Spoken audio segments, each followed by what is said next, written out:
What's going on, y'all? My name is David and I'm with RV Family.Life. I've lived in our RV for 2 years with my family, my wife Tanya, my 2 daughters, our German Shepherd Daisy, and our cat Skittle.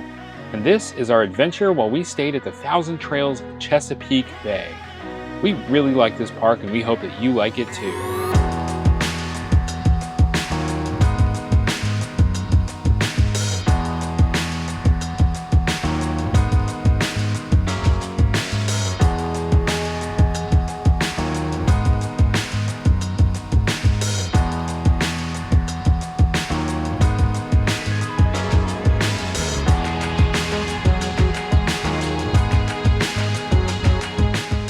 Thousand Trails Chesapeake Bay is kind of out of the way, off in the country in Virginia, but it's such a beautiful area with big tall trees. They've actually got trails around the park and there's plenty of water in the area. There's a little lake right there within the park with a fountain where you can go rent some little boats that you can take out, or they've got the full-on river which feeds down into the Chesapeake Bay, which is why it gets its name, with the boat ramp, and you can actually take your boats out there and go fishing. One of the things that really drew us to this park is the dock. There was really 2 docks right there by the, it was a fishing pier really, that you could walk out. It was lit after dark, so we could go out there.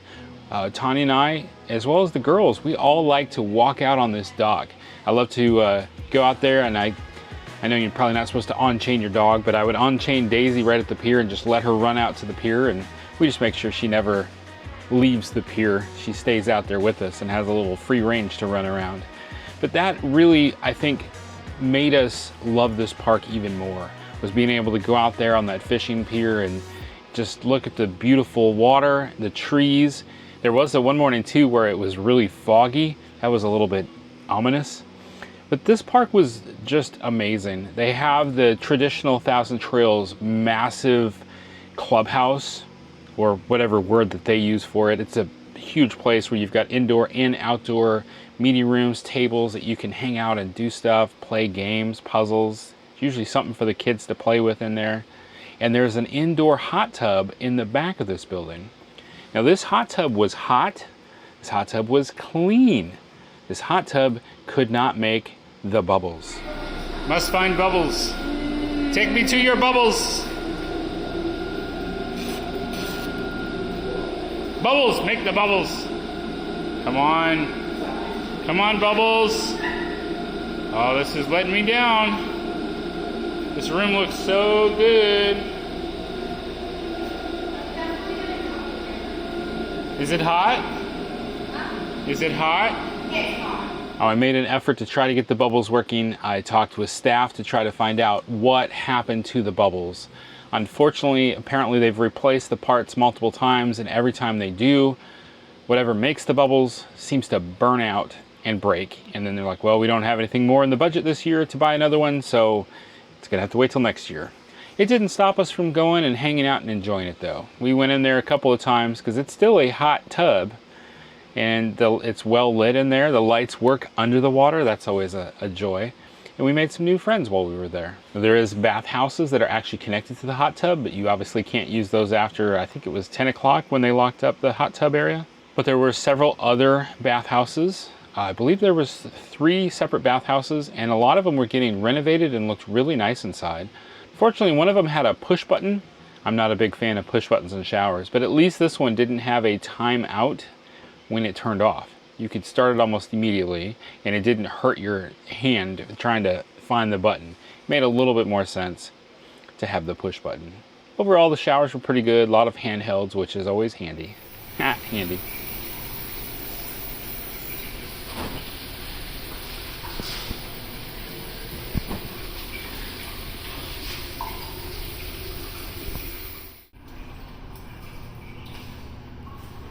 Now you can tell by looking at where like the gift shop is that this used to be a KOA. It's got that traditional A-frame building right there. It's got the laundry room around the back of that building, but then you go in there and it's a gift shop. I mean, you could buy shirts that say, I was at Thousand Trails, Chesapeake Bay. You can also go in and get ice cream, which is usually pretty popular with the kids to be able to take advantage of that. There was the dog park behind it, and I believe Kira or Kaylin, one of the two told me, they said, Dad, on the dog park it actually says Camp Canine with the K. Like they never took that down from the old KOA days.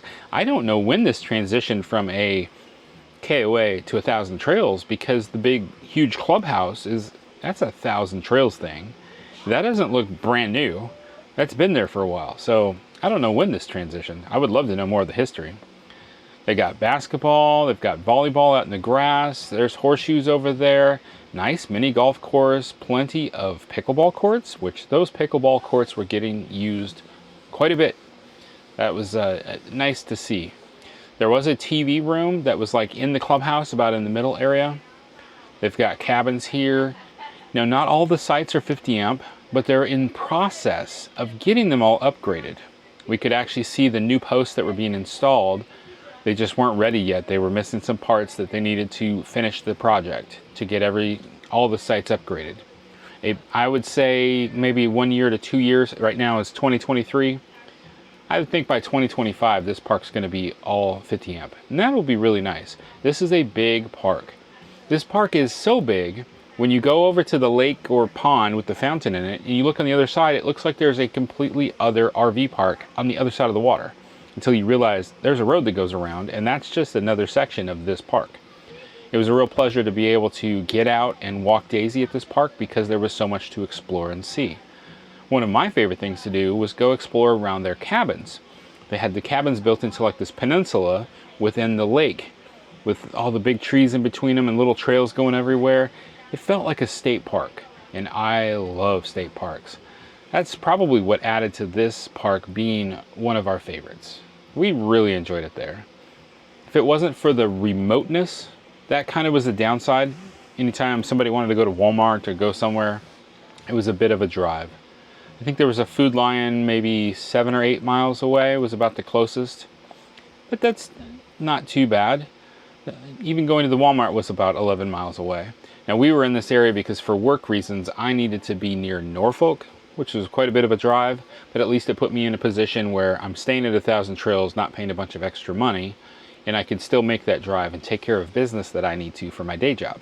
One of the things that I liked about this park, as you coming in and you see the main office, which by the way, that main office is another what you would call traditional 1,000 Trails building.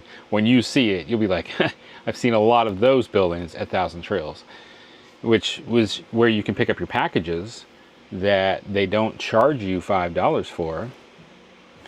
Then you come up to the gate, and this park actually has people checking in come up to the right side of the gate, and that way you can pull up to the left side of the gate and use your code that they give you to get in. But the guard shack is well lit and it's manned. We really like that. It gave this presence of this is a park that they care about. It's like every time we came through there was somebody at the guard shack looking over everything. They also sold firewood there, and they will deliver it to your site. If you pay them, somebody from the guard shack will take one of the carts, pick up the firewood, and take it out to your site. They also handle propane refills. Now, they had a small window. You got to check to see what the times are for when you can get propane refilled. It's not an all-day thing, but at least they do, because the 1,000 Trails I'm at right now doesn't do propane. These are all things that added up to this being one of our favorite parks. Now, we had a good amount of space. The yard that we had there, at first it was like, what's going on here? There's another power and water right in our yard. The guy told us, he says, well, this park back in the day, a long time ago, had everybody crammed in here like sardines. And right now, they're not doing that anymore. They literally got rid of half of those sites, giving everybody more property. I thought that was pretty cool. Seems like in this day and age, you see a loss of yard, right? I'm sure y'all have seen a lot of these RV parks where everybody's stacked right on top of each other. So for a park to go through and get rid of half the sites just so everybody can have more little property right there, that's kind of unheard of. This is a lot adding up to this being one of the best parks we've been to this year, isn't it? In fact, I might actually have to think of some downsides here so we can just not make this the best park of the year. We really did like this park. I definitely want to come back to this park. Just need to find a reason to be back there. I don't know, maybe there will be something work related that needs to put me back in this situation. All right, I found a less than desirable attribute of this park, and that is cell phone signal. AT&T and T-Mobile were not working well at all for us. Starlink definitely had to carry all the weight of getting me through my daily job and everybody else through using the internet and being able to stream television. It did a good job. There are some big trees here, but over the RV spots, the trees aren't super thick. Starlink was able to get a clear shot, well, maybe a little bit of tree cover, but I did not have a problem. Work was able to be done. I didn't get kicked off. That's usually my problem, is if there's too many trees blocking Starlink, it can give me an issue where my work connection will drop, and it will drop long enough that when it comes back up, I have to like re-log into everything, which is like a 10 to 15 minute thing. And when that happens multiple times a day, it's really a productivity killer. Just a little bit of info there for you when you're considering things like Starlink and where you're gonna stay if you're gonna be working on the road. There is like a swimming area that you can swim in the river. It's not exactly like a beach. It's got like steps that go down past the retainer wall. There's places to sit. But that's a nice opportunity. It was a little cooler when we were there, so we weren't taking advantage of any outdoor swimming. Speaking of swimming, there was 2 swimming pools. Oddly enough, they're both right next to each other. And one of them was definitely the same kind of shape and size as another KOA that we've been to. So that one was probably built by the KOA. Why they added the second one, which as far as I could tell was just another plain pool, and right next to each other, was a little odd to me. But they were all covered up for the season, which made a lot of sense because it was getting ready for all the leaves to fall everywhere, and you wouldn't want those in the pool. There was a decent sized playground as well, which the kids liked going over there, riding their bikes over and playing at the playground. Well, thank you all so much for watching our video review of the Thousand Trails Chesapeake Bay, which was in Virginia. We just appreciate y'all coming back and watching more of our videos. If you're new here, consider clicking the subscribe button and hitting the like button. Just kind of tells YouTube that somebody actually likes our video. We want to remind you that life happens. Don't let it stop you. Stay fresh, cheese bags.